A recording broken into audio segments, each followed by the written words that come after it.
The worst advice you'll ever be given.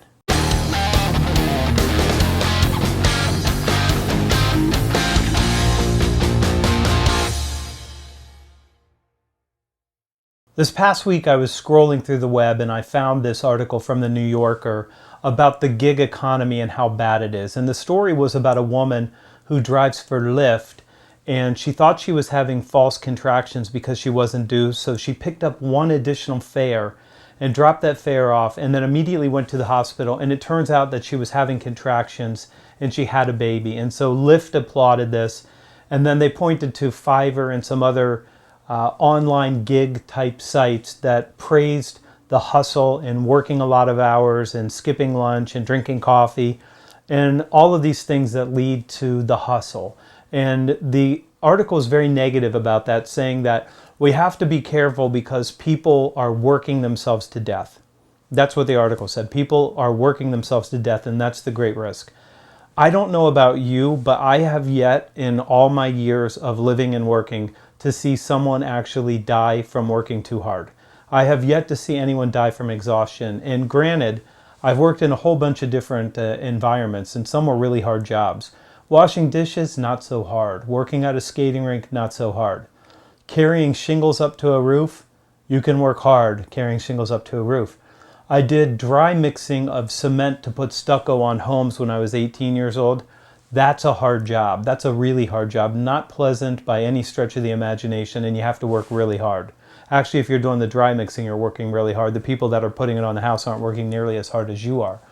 But you can do hard work, but you don't see anybody die of working too hard. And so when we say things like, don't work too hard, is that good advice? Is that really what you want to tell somebody? Or alternatively, are most of the people that you encounter, and maybe even sometimes you or me, should people really be working harder? Should they be putting in more hours? Should they be doing more work and trying to get more done? And we say things like, thank God it's Friday, and we say things like, I hate Mondays. Well, if you hate Mondays and you can't wait for Fridays, you need to do something different because your job's not satisfying, or maybe that's not true, and maybe you just got infected with this cultural belief that work is something to be avoided. But work isn't something to be avoided. Work is part of life, and when you're born, you have to take care of yourself, and then your family takes care of you, you take care of them. That's how it works from the beginning of time. So there's no way to avoid this work, but we say things like that. And we say things like, how are you? And people say, just living the dream.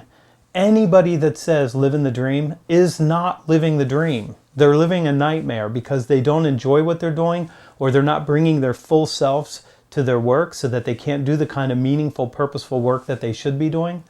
But all of these ideas and the things that we say matter. And we say things that don't make any sense, like don't work too hard, when we should be saying, look, hey, you should work a bit harder. You could do better. You could actually make more money. You could advance your career. You could make a bigger difference. You could make a greater contribution. You wouldn't get that from not working too hard. And we shouldn't say things like, I'm living the dream, in that kind of sarcastic, cynical way, because you're not living the dream. And if you're settling for that, then you need to not settle. So I'm going to give you the alternate advice here. Work harder. Live your dream. Really live your dream. Don't say I'm living the dream unless you're living the dream. Go live the dream so that you can say that. And not thank God it's Friday. Thank God it's Monday. I wish there were 7 Mondays. I love getting a fresh start.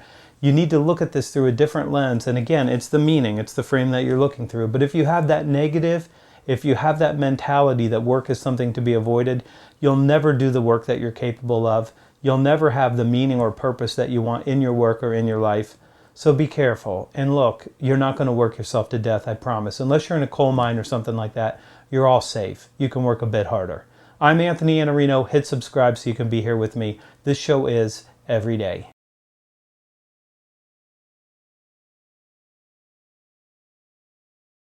Have you ever worked so hard that you literally think you're going to die of exhaustion? Has that ever happened to you? Do you do the kind of work that's physically or mentally or emotionally so taxing that you could literally be in physical jeopardy? Is that true for you? Is it true for anyone you know? The worst thing for us today as knowledge workers, in most cases, is that you have the stress of having to make decisions and meet timelines. That's the worst part of it. But it's impossible that you're working too hard. It's impossible.